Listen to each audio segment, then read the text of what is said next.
嗱，最近香港嘅樓市咧就有復甦嘅跡象喎，唔係富豪炒房，而係我哋內地嘅互聯網大廠集體出手啊！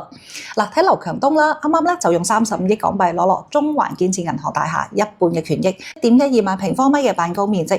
而早2個月咧，阿里就用70億港幣買落銅鑼灣港島1號中心13層嘅寫字樓喎。嗱，呢個連番操作咧，係咪派緊定心丸俾香港樓市？嗱，你可能會問啊，啲大廠點解突然間紮堆喺香港買樓啊？其實咧，真唔係錢多到冇埞使，而係咧每一筆都藏住全鏈條佈局嘅心意。嗱，京東喺買樓前咧就喺香港鋪好咗家底喎。嗱，佢收購咗有90間門店嘅佳寶超市啦，又喺沙田買咗物流園，連港島嘅快遞中心咧都增加咗100幾個快遞員。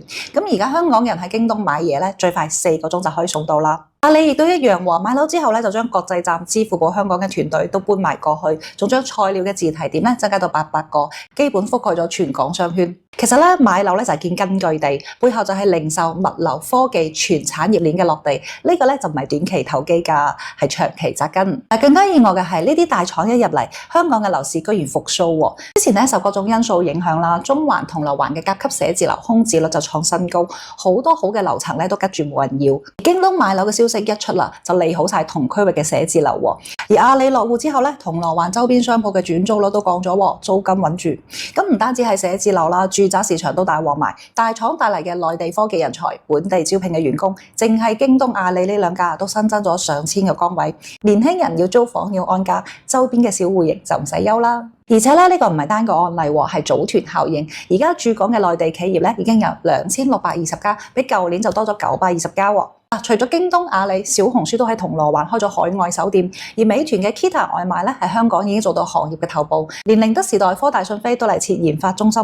咁政府仲專門搞咗個內地企業出海專班喎，幫呢啲大廠落地。你諗下，咁多企業帶住資金、帶住人入嚟，香港嘅樓市點可以唔喐啊？有中介就話啦，自從京東宣布賣樓，佢哋手入邊幾個想賣核心區寫字樓嘅業主都開始惜售啦，覺得後邊仲可以升啊嘛。嗱，其實講白咗咧，呢個係一場雙向奔赴喎。內地大廠靠香港出海，需要核心物業做橋頭堡，而香港樓市咧又需要資金同信心喎。大廠嘅到嚟啱啱就填補上呢塊空隙啦。之前有人擔心香港嘅樓市咧會涼，而家睇啊，呢啲帶住產業鏈過嚟嘅大廠，比單純嘅炒房團靠譜得多啦。